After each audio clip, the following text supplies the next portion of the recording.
What's up, everyone? I am Wink. And I'm Skillz. And this is Scream Cheese. Today, we are talking about the new horror classic, Tarot, directed by Spencer Cohen and Anna Hallberg, starring Harriet Slater, Adane Bradley, and Jacob Batalone. When a group of friends recklessly violates the sacred rule of tarot readings, they unknowingly unleash an unspeakable evil trapped within the cursed cards. One by one, they come face to face with fate and end up in a race against death. If you enjoy horror movies as much as we do, we would love if you would subscribe to the channel. We could really use your support. Skillz, again, I had people talking in my theater. I could barely focus for the first half of the movie. Same. I got security to get them to stop talking, and then I got to zero in and really immerse myself in this film. And before I ask you what you think about it, I'm gonna tell you, no matter what I thought of it, if I were 13 years old, this would have been my shit, dude. What did you think about this movie, dude? It's funny you say that. So I'm going off like 3 hours of sleep. That's so good. That's all you need, man. Yeah. I don't have a lot of energy. Okay. But it's funny because one of my notes I put down was, I'll read it to you.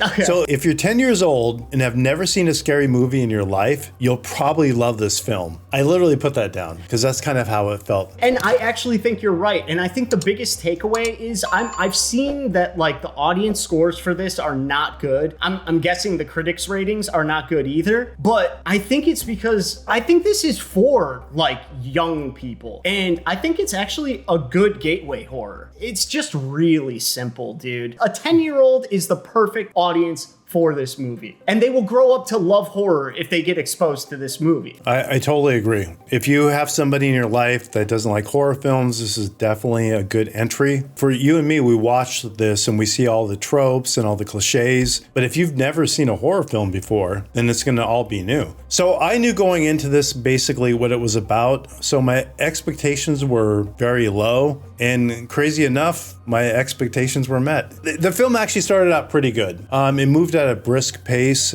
and it doesn't really give you a chance to get bored. But when it's all said and done, it's incredibly bland. You know, we have this premise where a group of people have their horoscopes read using a cursed deck of tarot cards, and their readings, which seem kind of symbolic, which they often do, turn out to be literal. And from that point on, the characters are knocked off one by one. I agree with you. It's bland, but that's like kind of a blandly compelling kind of plot. It's like super cliche, but at least they introduce their little like bland set of rules, and like they stick to their rules, and they kind of do exactly what you think's gonna happen with like maybe slightly more than two-dimensional. They're probably about like 2.5 dimensional characters with like 2.5 dimensional problems. So for me, there's no way to avoid the comparison to like a Final Destination film, but where those films often had very elaborate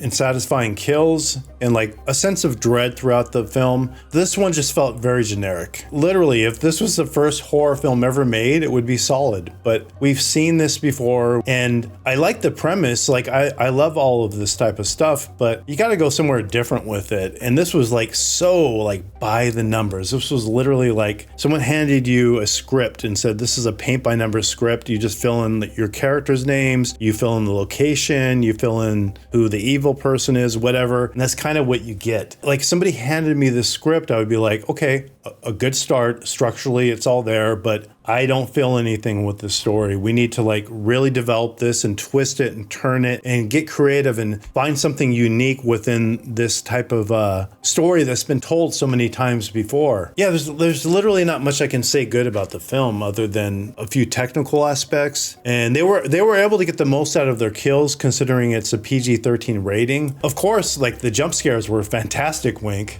I'm sure you appreciated those. So I was gonna say, like, even the jump scares were like the most cliche jump scares. They didn't try to like fool you. They just like hammered in jump scares and made them as loud and shocking as they possibly could. But I will say, for a PG-13 rating, it's about as scary as any PG-13 movie can possibly be. And I will say the different embodiments of the tarot bad guy things were pretty creative. Some of them were kind of scary. They all were kind of cliche. But dude, they actually gave it kind of variety. So you didn't just have like one kind of kill. At least you had like a variety of kills among these characters, you know? Yeah, I feel like they pushed it to the limits, of what they could have done. Again, if you're 10 years old and you've never seen a horror film, you will love this movie. Of all the problems there are with it, I feel like a young audience would forgive everything. They're just gonna see what's scary. With the acting, Jacob Batalon, he like literally overacts every scene. And then you have like the boyfriend character can't act at all.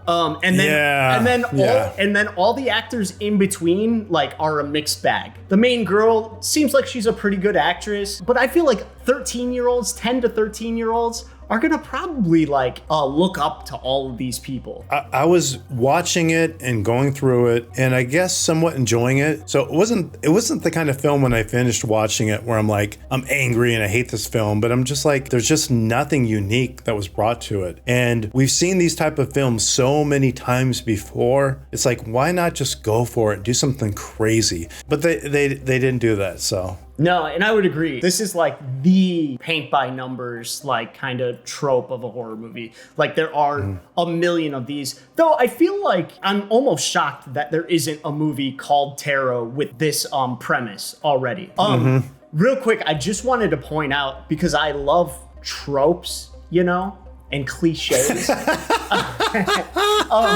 Dude, I just wanted to point out one that they did like so annoyingly. It's the idea of like acting stupid when you've now got enough information to not be stupid. When Jacob Batalon's character decides to ditch his friends and he's like, you guys are crazy. I can't believe you think like they already all agree that there's like a supernatural killing thing happening. And then they got a little bit more information and they're like, nope, no way, that's too much. It's like, no, guys, you have been adopted into believing the supernatural. You can take it one step further and believe that. You know what I mean? Like, it's just very, very tropey. Every bad horror movie does that, Yeah, dude, there's parts where you feel like they've gotten past the point of where we acknowledge that there's something going on here. Right. And then they meet with like this lady who has information and she's telling them stuff there's no way she could know. And like the main character's boyfriend is like, this is stupid, whatever. It's like, dude,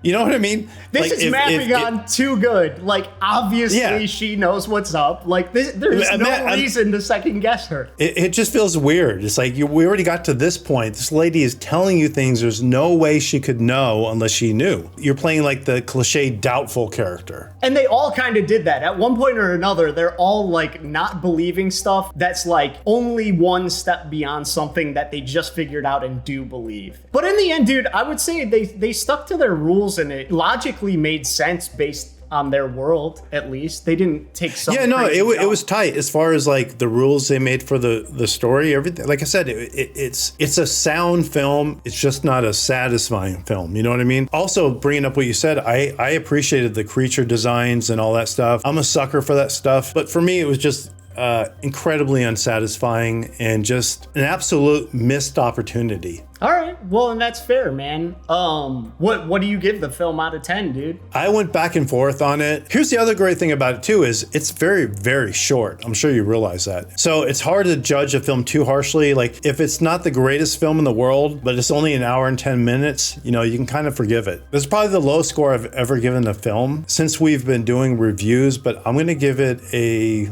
4.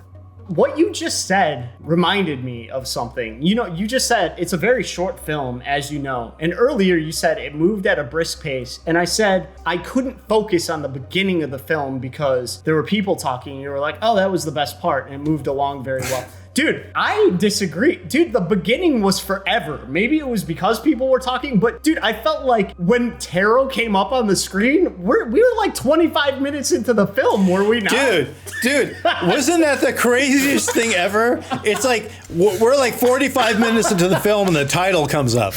That was like, what the? Dude, like, you don't do that unless you're like presenting a masterpiece and you have the right. You have to be Quentin Tarantino to do that, okay? Yeah, Quentin Tarantino can give you like the title halfway through the film. Right. This movie can't. No. That totally threw me off, dude, for a second because I'm like, I thought we already saw the title. Well, dude, this is actually like a good film, as we've been saying, for kids. And it's good gateway horror. I'm not saying it's so tame it's good for kids. It's actually like the scariest thing that you could give a 10 to 13-year-old. And that's awesome. Absolutely. And absolutely. they will dig it. And Yeah. it is, like you said, it's a tight film. Like it's written correctly, if not well, correctly. I'm gonna give it a 5.8. It really shouldn't have been in the theaters. It should have been straight to streaming. And also, I wasn't crazy about the main boyfriend guy. I'm not saying he's a bad actor, but I'll say it, he's not a very good actor. And you know what? I don't feel bad saying it because he's good enough that he can grow. And I would say all the people in this movie, they all just were in like a fairly big movie. They all could use a little bit more practice, but that's where they are in their careers. Some of these people may grow to get bigger, and some of them may find out that acting is not their thing. We'll find out in the future. Anyway, let us know what you thought of the movie Tarot. Did you think it was terrible? Dude, that was terrible. I don't know why I just did that. no, this film was terrible. Also, let us know of any horror movies that you think we need to check out. Make sure to like and subscribe, and we will see you next time. Peace out, cheesers. Peace.